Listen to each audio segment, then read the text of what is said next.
agenda for the presentation, I'll share a little bit of background on myself and what I'm doing. The main intention there is to let you know where these insights are coming from. And then I'll talk about what I think is, for almost every company that I come across, the best approach to sales and marketing, which is what I call top of mind marketing. And then we'll get into the nitty gritty. I'm as a early stage founder, I'm very much about tactics. So I want to be as prescriptive as possible. So we'll cover 4 different categories of tactics, and then we'll turn off the PowerPoint and have more of a discussion. But just stop me as you have questions. So my personal background, serial entrepreneur. I actually started, as this little frame over here shows, I started in the Navy on submarines, on nuclear submarines, got out, went to business school at Stanford. That was my first exposure to startups, the thought that big companies come from little companies, and started a company called Storybox, picked up $3 million in funding from Google's chairman, Eric Schmidt, and had both positive and negative experiences in my 8 years of growing that company. We brought on 35 Fortune 500 companies, learned a ton from them, made a lot of mistakes, and that's kind of guided my current approach to entrepreneurship, which is 100% bootstrapped, and happy to talk about the differences of funding versus growing organically. As Scott and I were already talking about, I'm an aspiring ultra runner, not yet. And I love sci-fi. So if any of you read or watch sci-fi, happy to go down the rabbit hole on that. That's my big time escape from work. So here's kind of the philosophy that's driving what I'm doing at Captivate AI.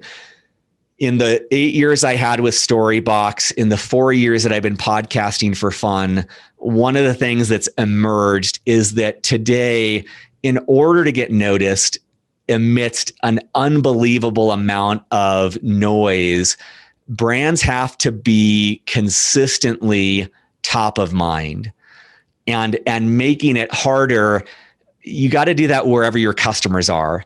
And I don't care what business you're in, some segment of your customers are on Medium, Twitter, Facebook, LinkedIn, yes, even TikTok, Instagram, YouTube. So you got to be part of the conversation on each of those, which is tremendously difficult. And making it even more complicating is that in order to slice through the noise, it's not just a quantity play. You actually have to have compelling content. I feel like in ways we've seen HBO and Apple and Netflix and Amazon, everyone has become content creators. We've kind of raised the bar for monolithic expectations for anything that's going to get 4 seconds of our attention on this little device. And so, I have a lot of empathy for small businesses. I have a ton of empathy for marketers, because the question is like, how on earth do you produce content consistently across 6 to 8 different channels that is high quality? And that is the bulk of what I'm trying to solve with Captivate, which I would describe as our goal is to have insanely efficient production of exceptional quality content. And I'll walk you through the playbook of what I'm doing. You don't have to work with us to do this. I want to try to tease out the insights that are driving me in this moment with Captivate and how we're doing that. The way that I found that works is that the type of company I work with, the CEO, the C-suite, they are very busy. And so our pitch to them is, look, give us 2 hours a month. I know that you have a lot to do. I can't do it for less than 2 hours, but I can do it. If a C-suite executive gives our team 2 hours a month, we can deliver on this. The way that we do that is through either a podcast or webinar series. And I want to be clear, I don't give a shit if your podcast gets any listens. I run 2 different podcasts, I don't listen to the listens. I don't look at the listens at all. I don't care about that because it's a means to an end. And it is an exceptionally efficient means to an end. And we'll get onto the tactics here in a second. But at a high level with our clients, I'll say, look, give us 2 hours to do a podcast interview, to do a webinar. And we're going to turn that into 8 LinkedIn posts, 20 tweets, 4 blog posts, 6 YouTube videos, 10 different Instagram reels. And what that allows us to do is fill your content calendar. But now, instead of one number that we get with podcast analytics, which is listens, I now get about 100 different numbers. And what we're trying to do is what I call data-driven snackable content. And all that means is we're throwing all of this high-quality content out, and we're going to see what resonates. And that's going to guide the content that we create. And one last thing that I'll say here is that you cannot manufacture virality. If anyone cold emails you, if anyone says, hey, we create viral content, it's bullshit. All you can do is buy more lottery tickets. All you can do is, build the best content possible and see what sticks. And I'll be producing, if you follow me on LinkedIn, I'm trying to get this guy on a phone call. He's so hard. This guy, Ilya, you may have seen his post. He's gotten 150,000 likes, which likely means in the millions of views, for a post he did on LinkedIn about how he was embarrassed that his father is an Uber driver. Have you guys seen that post? Okay, you guys are the 5% of the population that hasn't. So one of the things that I'm doing, because this is the way my brain works, is this may sound stalkerish, but I scraped all of his posts and I sent it through our system to see, okay, what's he doing? How often is he posting? What's he talking about? He works at Silicon Valley Bank. Is he talking about that? Like what caused him to get 150,000 likes, right? I mean, if you were doing a paid ad, that's like tens of thousands of dollars at least to get that. And I'm emailing with him. He's like, dude, I've gotten 100 people asking to talk to me. And I'm like, look, I need 5 minutes of your time. And I'm putting together a 2-minute video that will hopefully incorporate his advice. But, one thing that I'll just share with you is that every post he's done, he's posted weekly for years. The most he's ever gotten is like 200 likes. He kept on buying lottery tickets. You get 200 likes, it's got to be decent quality. And one of them unbelievably hit the bank. And so that's part of what we're doing here. Just a little bit more about the way that we do this. And again, we'll get into the tactics here and how you can do this on your own. But the first thing we want to do is find thought leaders who have large audiences in your space. And this all starts with an ideal customer persona. So, Scott is working with people who have need fractional CFOs. So my mind starts spinning. Okay, what does that person look like? Oh, I'm guessing they're CEO of a 50-person company in a variety of industries. Okay, great.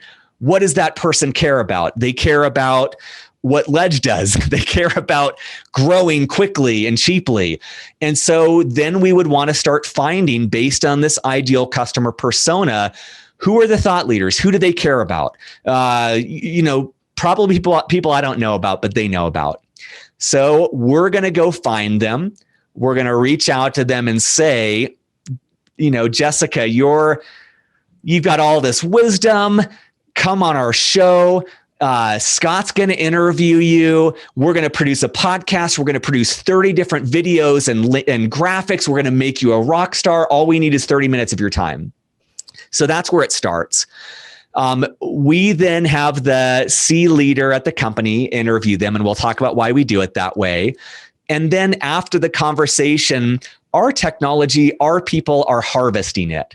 So even in this 45 minutes we're spending together, right? I like to think I've got something to say, but there's probably a few gems, right? If you're taking notes, there's a few things I say that stick with you.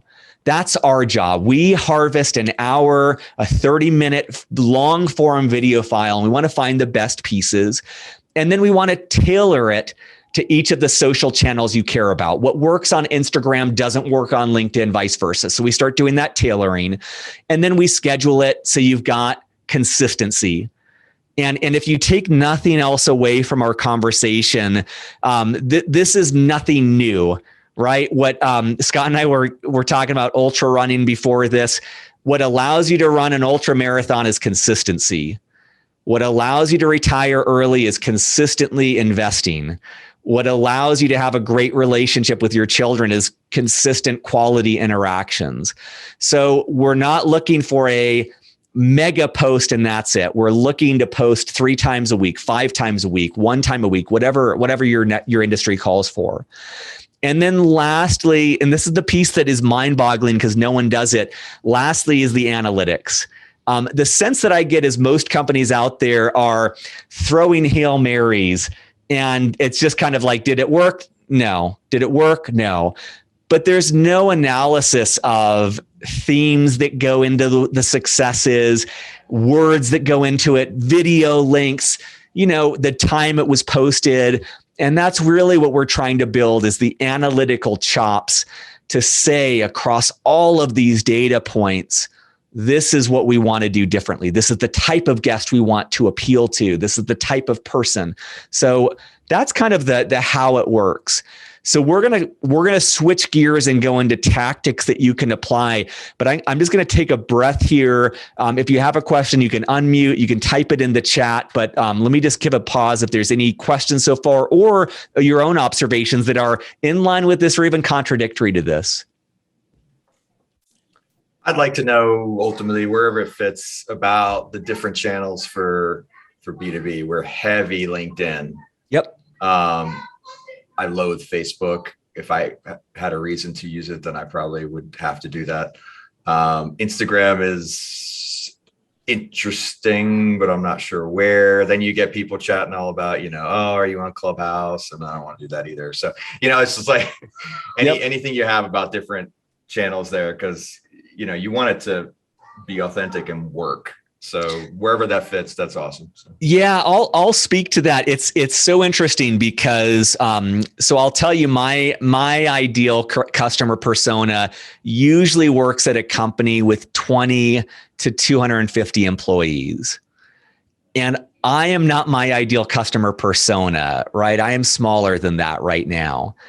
And so what's hard for me is that I want to be on every channel, and I can't do it. It's too much for a sub 20 person company. So like Ledge, LinkedIn is the outsized rewards. That LinkedIn is where I put the bulk of my effort. But my view is that even still, every other channel I view as the, I got a 2-year-old son. It's the piggy bank. And I'm trying to put in change in the piggy bank because I know we're going to be a big company. And I know that YouTube will matter and Instagram will matter and all of these other channels will matter. And as much as I want to put that off until I hire a CMO and say, look, now go build me an Instagram channel, I know I can set them up for success for just a little bit more incremental pain on a weekly basis. So that's why, and I don't do it perfectly. That's why, though, I have a YouTube channel, even though we're too young to have a YouTube channel. That's why I have an Instagram account, even though it doesn't drive the needle for me.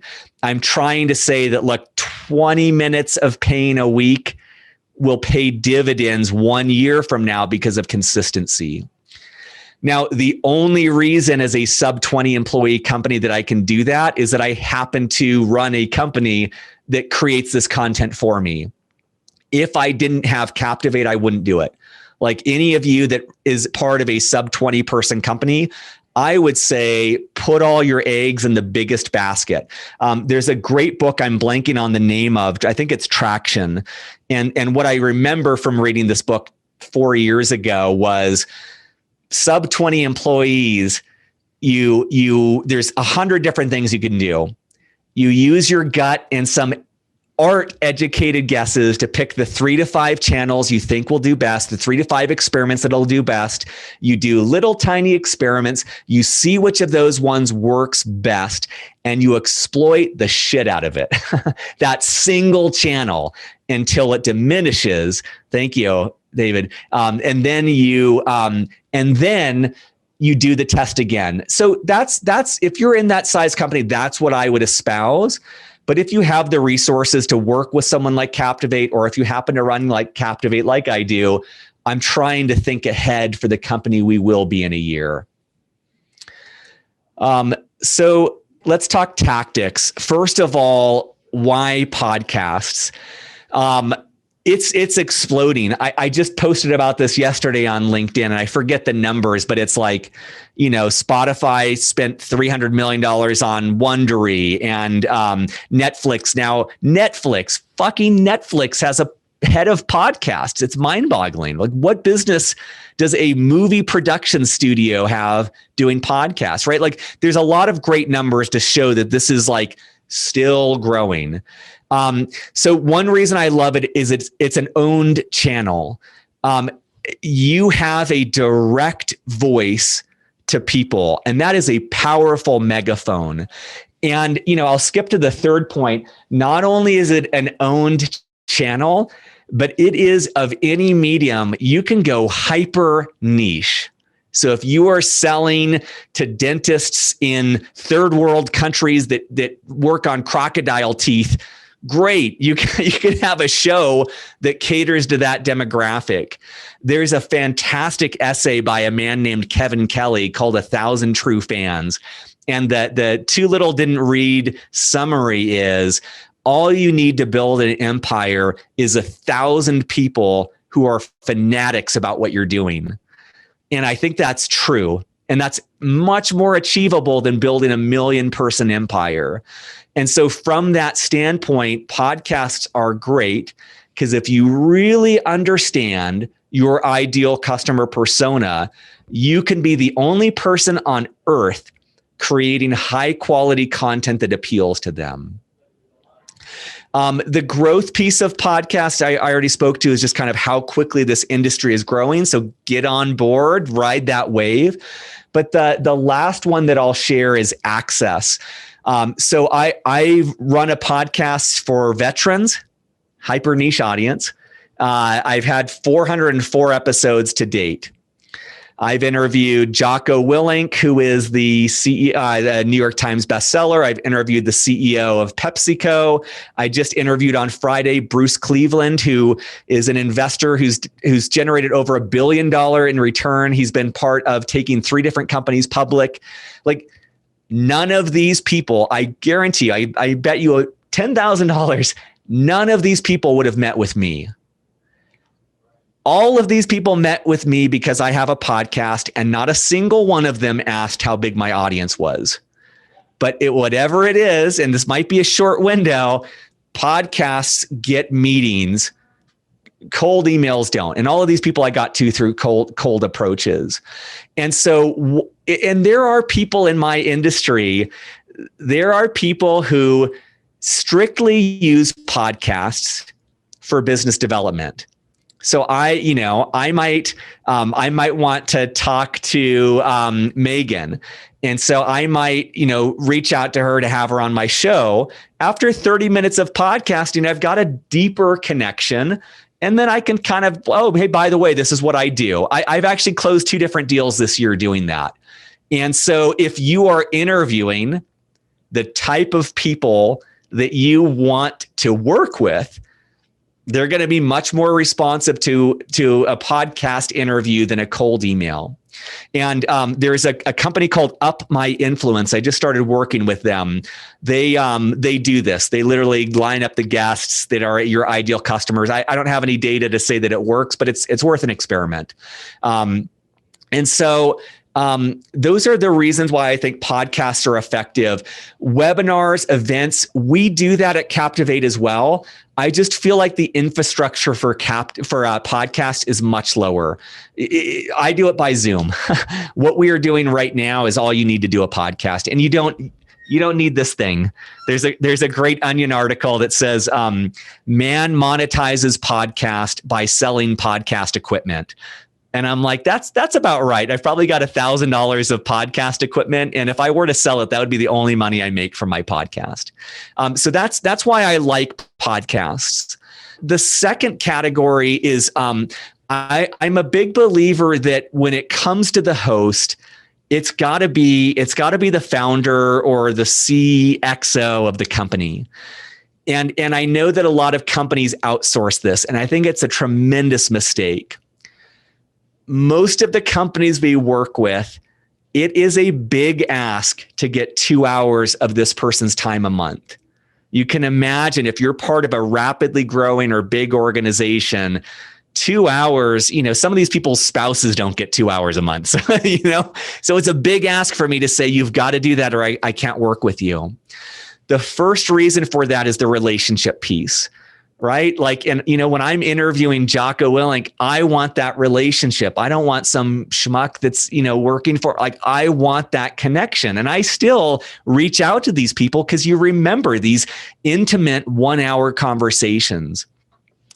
The second piece is elevation.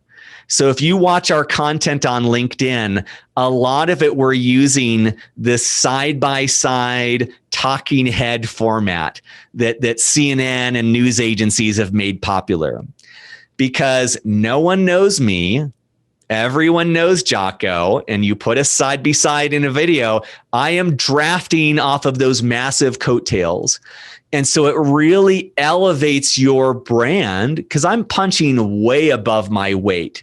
And I also want to be explicit. I'm 400 episodes in. My first 50 episodes were not with that caliber of people. But eventually you start upping your game and you're exposed to these people and it elevates your own brand. A third one is I'll just group these together, expertise and time. When I talk to Bruce Cleveland, this 40-year veteran of Silicon Valley, I'm leveraging his expertise. I took 20 minutes to prepare, to come up with questions. That's all I have to do. And I really have sympathy for brands that pour time into webinars that leverage their expertise. Because I don't care who you are, after 3 months of doing that, you're out of expertise. And it takes so much time, even this brief presentation, right? I probably spent an hour putting some thought into this.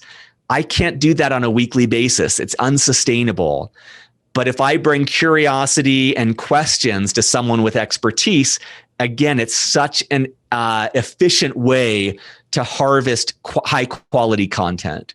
And that's why I also say, look, I love This American Life. I love 99% Invisible. I love Ear Hustle, highly produced, story-driven podcasts. I would never produce that. They have a whole production team. They spend months on a single episode, right? That's not the game that I'm playing. That's why, it's got to be interview based. At most 5 to 20 minutes of preparation and outreach, and the rest of the time is someone else sharing their wisdom. And it's a great way to get mentors, right? With this guy, Bruce Cleveland, I'm talking to this brilliant man and I'm asking questions that benefit me too, right? It is mentorship. We talked about drafting off of their coattails and the network expansion. It is in my view, a great way to expand your network. And, obviously all of these, I don't think Jocko's going to take my phone call again, but I'm sure he probably remembers our conversation. It's a great way to boost your network. And I agree with Ledge. Yeah, 5 to 10 grand easily per episode for those high quality podcasts. And Alexander, tried to do the Radiolab style podcast. Yeah, a few hours walking around collecting sound bites. It never got done. I've tried that too. It's just the effort to sustain that. The juice isn't worth the squeeze, in my opinion, for the size of company I'm working with. Last one is this idea of foundational content. So my goal is snackable, data-driven content. I like to view us as the Native American that used every last piece of the buffalo, the tongue for a comb and the skin for a cloak. In an hour podcast, there is, like I said, so many different pieces, blogs, social posts, all of this stuff. The biggest takeaway that I want you to have here is that most of the marketers I see are tragically short-sighted in focus. Each week, they're shuffling out the door their content, and then there's a gold mine that's left in the archive. And what we're doing to get around that at Captivate is that when we deliver this content to our clients, it's all filterable and taggable and searchable, because we want an evergreen database that's usable for years. And what we're actually building towards, we don't have this yet, what we're actually building towards is the ability to monitor an industry and to say, this event just happened. Here are 3 videos in our archive that are relevant. Click here to post. Because the truth is, we're having this conversation right now. I'm sure when it goes out, I'm going to publish micro content. Ledge is going to do his thing. You guys might share. But 6 months from now, there's probably content that's still relevant 9 months from now. And we're all short-sighted, right? And so we don't want to just be about putting money in the meter for today. We want to give you a foundation that if you miss a podcast for a couple of weeks, you can reach back into the archive and find relevant content to use them. And one last thing I'll say here, and then we'll ditch the screen here, is there is well, I had such a great point that I the biggest thing to take away is the biggest piece of advice I have for you is that if you are not, let's say, to Ledge's point earlier, his audience is on LinkedIn. He doesn't care about Instagram. My biggest thing is preserve the raw video at all costs, right? I've got my external hard drive over here that's pretty affordable. I am going back into podcast interviews from 2 years ago that, thank God, I've still got the video of that interview, because I can now go back and say, okay, I want some YouTube content. So even if you're not doing this today, I regret, I have at least 200 episodes where I don't have the video footage. And it's such a waste. It's such a tragic loss. So hold on to that raw video, because you never know, and maybe the format of the future is going to be 3D holographic images. Who knows what we'll need? What's after TikTok, right? So keep that raw video. You can always remine that mountain rather than having to find another expert, rather than having to do that. Oh, and one other piece, one last insight that I'll share with you that I didn't put in the presentation for some reason. One of the things we're finding, we do these analytic reports for our clients. One of our clients in a month got 600,000 views and interactions and impressions from the content they were producing, that they were publishing from Captivate. Fantastic. That's worth it, right?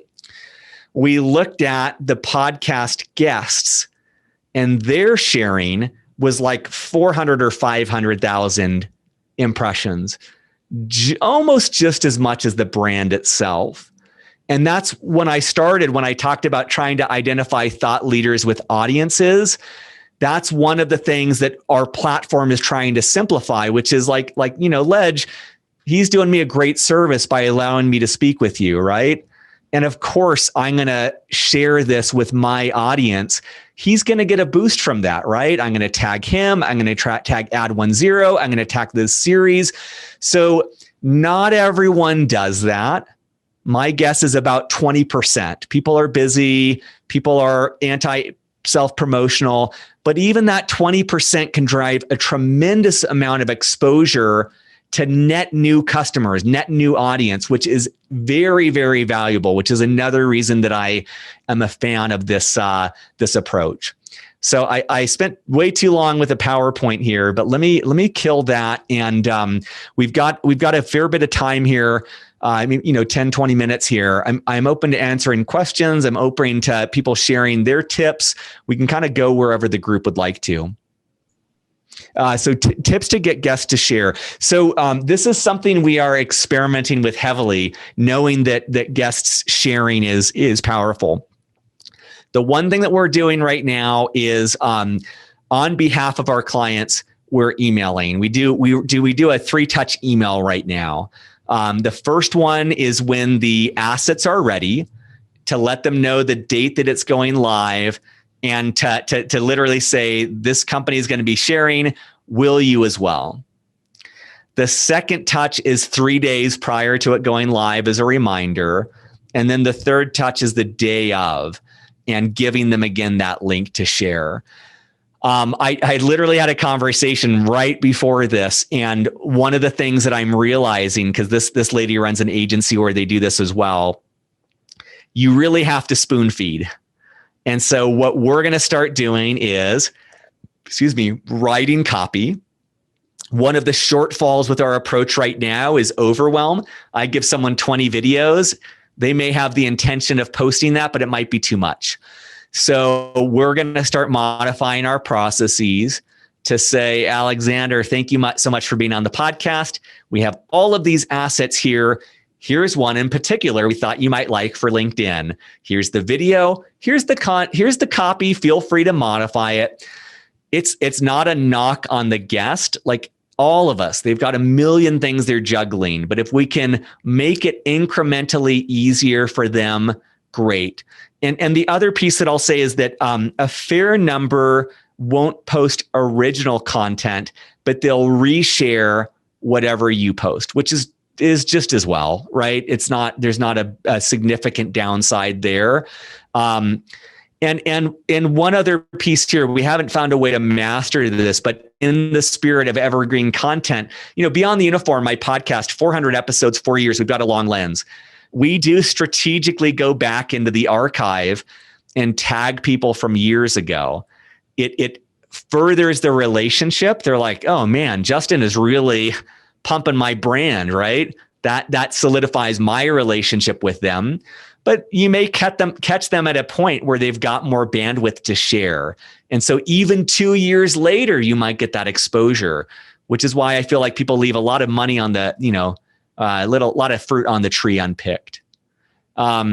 Megan asks, is it worth trying to convince marketers that listens don't matter much? Yeah. One of my long-term advisors, he doesn't like the way I talk about this by kind of denigrating the listens, because it does have a lot of value. And the truth is 100 people listen to 30 minutes. I mean, that's a whole lot better than liking an image on LinkedIn, right? Like there's a significant value there. So I don't have a perfect answer. We're still figuring this out. When we meet with our clients, we go through these monthly reports.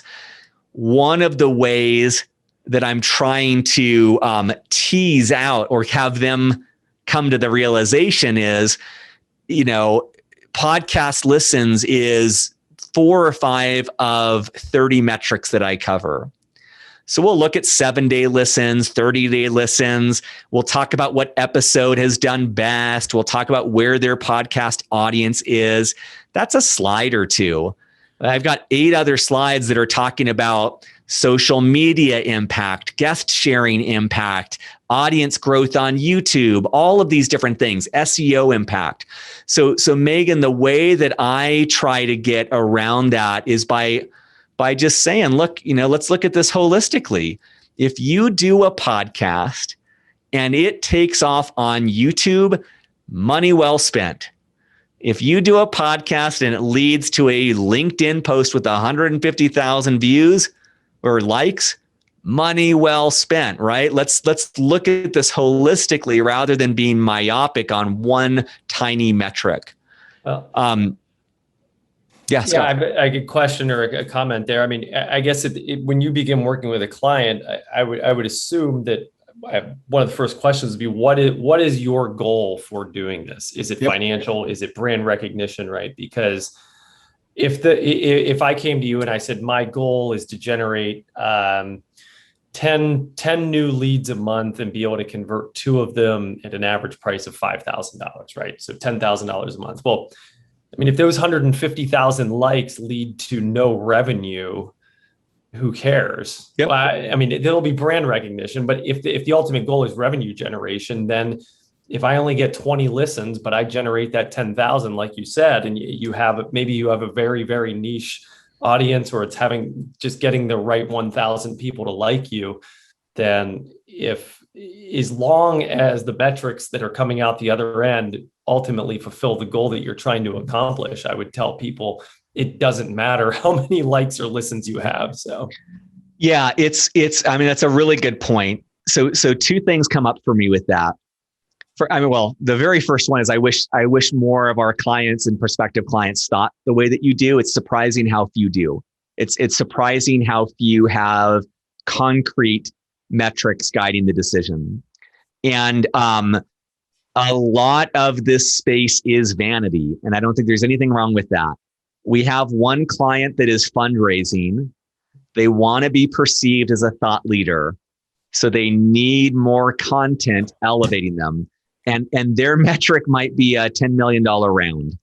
And that's a long play, right? And will I ever get direct attribution for that? Never, right? But like, that's kind of, HubSpot is the pioneer in this content marketing world. There is still an attribution problem for all of this. But the second thing is this whole concept, which I'm realizing I didn't really ever properly define, this thought of top of mind marketing. One of the things that I found is that I meet Scott today. I like Scott. I like what he's doing. I don't have the need for a fractional CFO. No one right now that I know of needs that. So I can't actually add value to him. But the intention is there. The desire is there.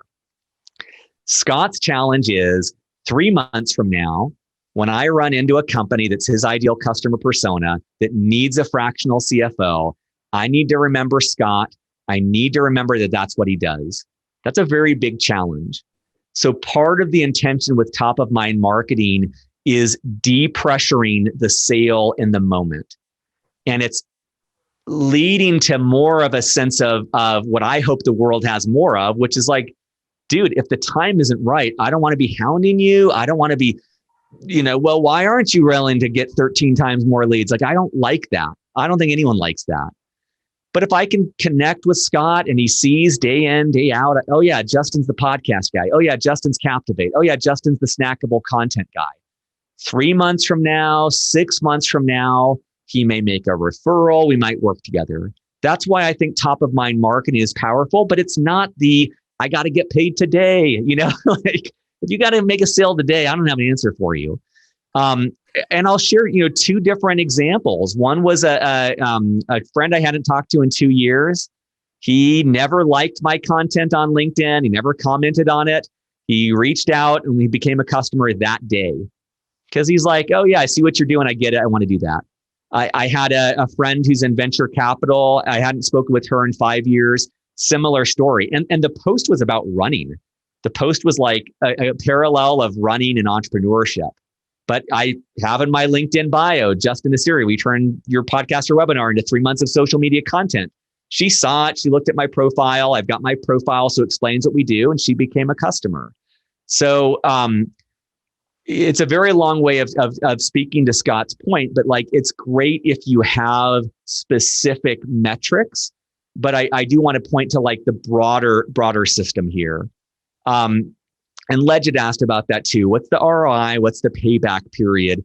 I am jumping the gun with one of my clients here in 2 hours. We have like kind of a monthly check-in, and that's I'm going to put them on the spot. You pay me X, you better be making 4 to 6X times that to make this worthwhile. Like, it's not good for you. It's not good for me as a business if you're not doing that. So we are, actively trying to close the loop on that. Usually in these conversations, though, I just kind of put it back on the client. I'm like, oh, okay, you want to know ROI. So I see that you're posting 5 times a week on your blog. How's that working? What's the sales there? We don't know. Oh, okay, great. I see that you're posting every day on Facebook. What sales can you attribute to that? Oh, we don't know. So it's kind of like, sometimes the frustration for me is that people ask that question because they know they should ask it. But if you look about how they operate their business, it's not applied to 90% of it. So it's like, what do you, I can't solve attribution directly for you. This is the most timeless piece of marketing, right? Why do people pay $1 million for 30 seconds for the Super Bowl? Why do people pay to have their logo in Times Square? Why, when I'm flipping through a magazine, am I seeing ads for Arc'teryx? Top of mind, right? Oh, what is it? 12 exposures. Pepsi pays a lot of money. Pepsi. And then when I'm at, a restaurant, I'm like, what am I going to get? Pepsi. Like, it works, right? There's no attribution there, but this is the whole thing that we're drafting off of. Do you take control or co-control of your clients' handles and actually do the posting yourselves? I heard you mention something earlier about, well, we'll produce the videos, but then at times it's on the client then to make sure that they're going out. Can you take control of that and make sure it's going out for the client? When I first started, I didn't want to get into that, and now I do. And it has nothing to do with a business. It's just my judgment is a lot of companies are just going to screw it up. And the companies that have done better are the ones where I'm like, I didn't want to do this, but one of our biggest clients, we started scheduling their YouTube videos. They have a clip come out every single day to show YouTube, aren't we such good content creators? Shouldn't you reward us with more impressions? We have, we take that over because otherwise it slips through the cracks. So some of our clients, we do schedule it. Some of our clients, we literally have an email that goes out on Tuesday, 8 a.m. to the CEO. Hi, Johnny. Here's your video today for LinkedIn. Here's the copy. Tweak it a little bit, but post it. And most of our clients can prosecute email. So if they don't want us to manage it directly, fine, we'll do that. But yeah. So let's just throw in here. We decided to use a member of our ops team to log into my LinkedIn every day and click to every single profile who likes our comments or anything that comes from us. It works too, right? Like there's certainly reciprocity, right? If someone likes my stuff on Facebook, I absolutely know the next time I see their post, I'm like, oh, I'll like that, right? There's some reciprocity. So there's value to interacting with other people. There's value to looking at their profiles. It is relationship building, and we're trying to, certainly respond to every comment. Like, we're trying to scalably build relationships. Well, I know we're towards the end here. Sure. Happy to answer any questions. I'll put my email in the chat pane here. The company is at captivate.ai. I'm LinkedIn. Super responsive on email and a little bit less on LinkedIn messages, but trying to get better there. But happy to continue the conversation. And Ledge, really appreciate your team. Let me join you guys. Good luck in your race, Justin. Thank you. Appreciate it, everybody. Yeah, take care. Have a great day.